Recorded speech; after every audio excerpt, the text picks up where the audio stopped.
Remarkable aviator Beryl Markham. 1936, first east-west, UK to North America, solo non-stop flight. Remarkable aviator Beryl Markham. Born Clutterbuck. 1902 to 86. 1936. First east-west, UK to North America, solo non-stop flight. Markham was born in the UK but spent most of her life in Kenya, an area under some form of British control, from 1888 to 1963. In Kenya she trained and raced horses, and developed a passion for flying. We'll turn a blind eye to her marriages and affairs, and other aspects of her private life, and focus on her flying.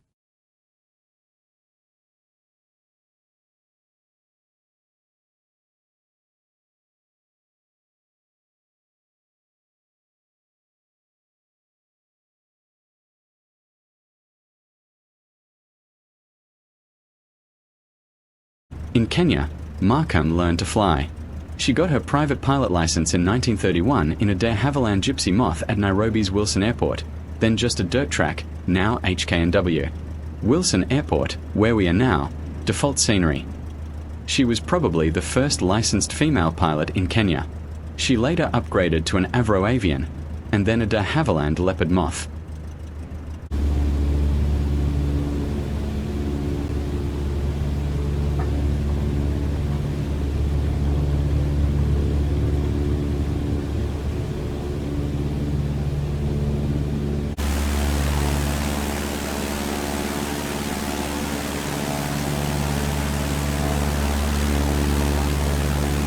Markham got her commercial pilot license in 1933 in her Avro Avian at Mombasa Airstrip, then just a paddock, now HKMO. Moi International Airport, where we are now, freeware scenery. She was probably the first commercial pilot in Kenya. There is no Avro Avian in MSFS, so we are using the sort of similar de Havilland Tiger Moth.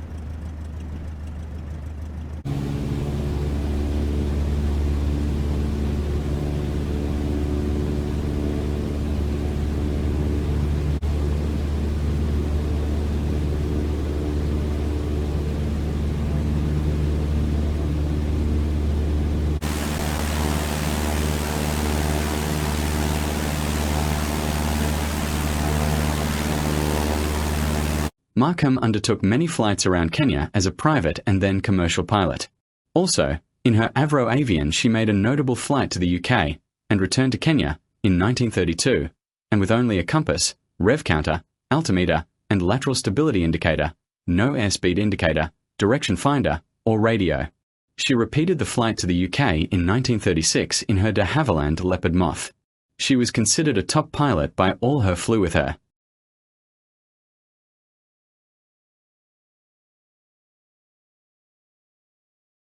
After getting her commercial pilot license, Markham worked as a very successful, highly regarded, bush pilot, mainly spotting game animals from the air and signaling their locations to safaris on the ground. Tiger Moth representing her Avro Avian shown here.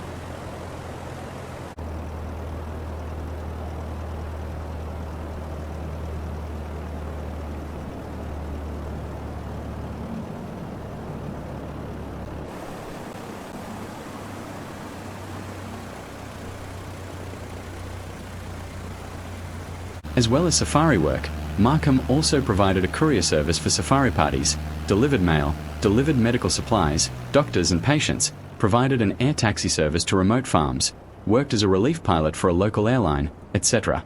The airstrips were usually primitive, high, hot and humid, and therefore very challenging.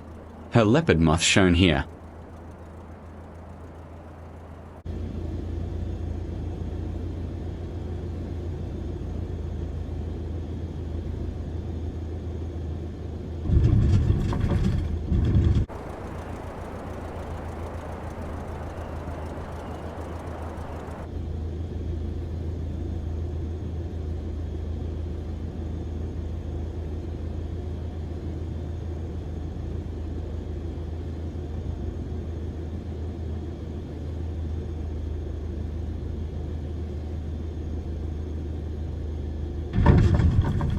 In 1936, Markham accepted a sponsorship to fly across the Atlantic, east to west from the UK to North America, in her sponsor's brand new Percival Vega Gull, shown in the picture.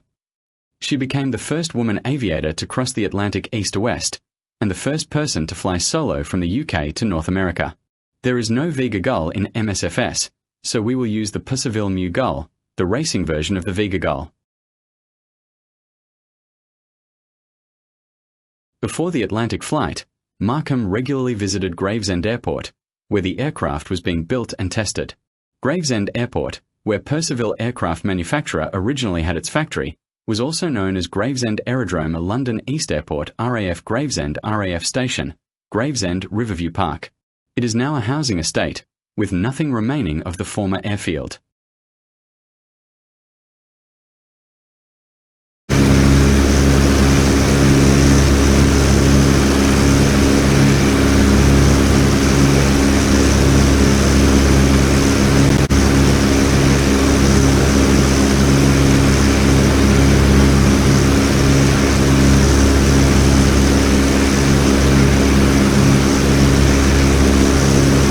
After much planning and preparation, including fitment of extra fuel tanks in the wings and the cabin, and with the winds and weather against her, Markham departed RAF Abingdon, near Oxford, UK, in the late afternoon of the 4th of September 1936, heading solo and non-stop for New York, USA.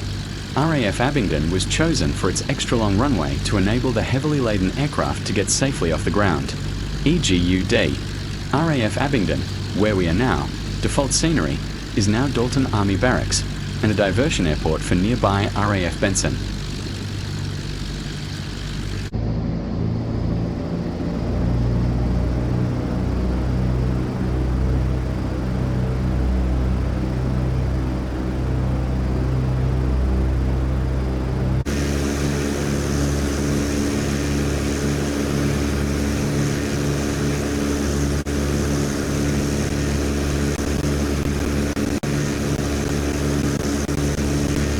After leaving the lights of Ireland and heading out to sea in total darkness, Markham flies into constant cloud and heavy rain and storms, with only occasional glimpses of sea or night sky.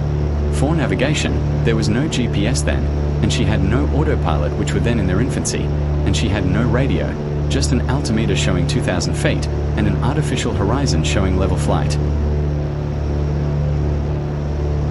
At 10:35 p.m., Markham's engine coughs and then dies. The fuel tank has run dry earlier than expected. Pushing the stick forward to maintain flying speed, she gropes around to turn on another tank. At 300 feet, the engine is still dead, and she fears death is rushing towards her. But just above the waves, the engine explodes to life again, and she pulls back on the stick to climb back to a safe altitude.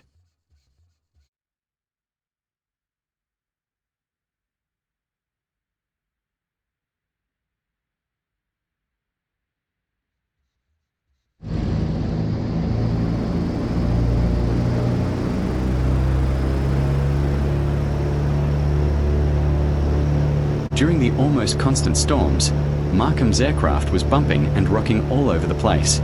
She could barely eat or drink. She got into a spin more than once, and on one occasion found herself upside down.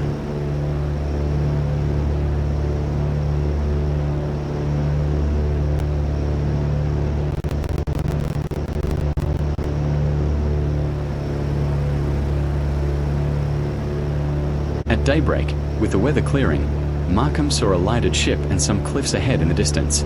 She was able to determine her position and set a course for New York. She was tired and cold, but relieved and elated. She was virtually there. But then... whoa! Then the engine begins to stop and then start, over and over again, causing her each time to glide and then climb. But it eventually stops for good.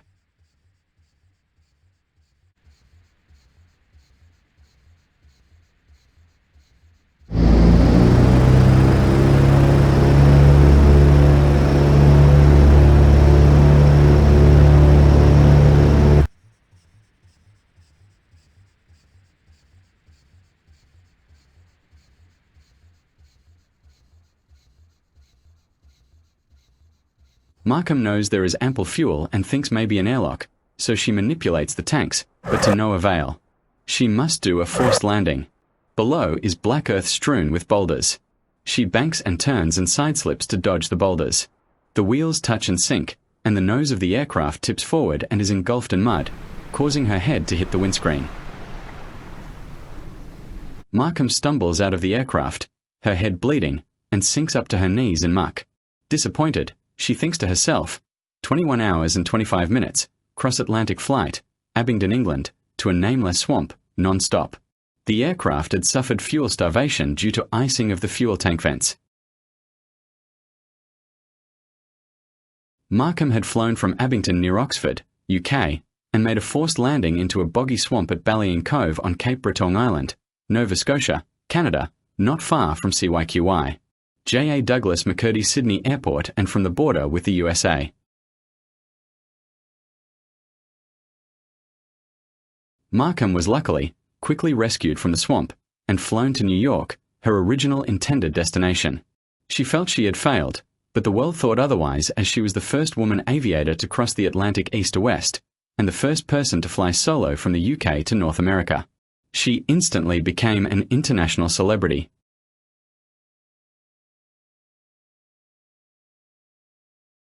After her record flight, Markham returned to the UK, where she entered air races and looked for other record flights, but nothing came of it. The tragic aviation death of the man she truly loved, shortly after her record flight, left her unmotivated. Also, aviation's focus was shifting to the impending war. She moved to the USA in 1939. In 1950, she was drawn back to Kenya and to another period of successful racehorse training and racing. Her 1942 book, shown in the picture, had modest sales at the time, but was rediscovered in 1983-84, made into a TV documentary, and became a bestseller.